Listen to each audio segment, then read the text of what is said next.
এটা সব থেকে স্পেশাল মায়ানমারকে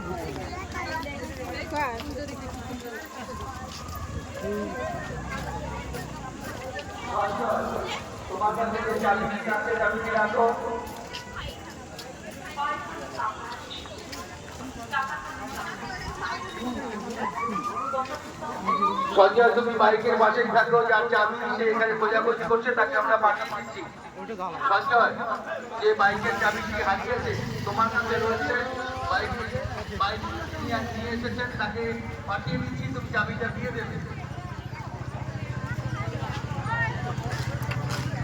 আমার তরফ থেকে আছে।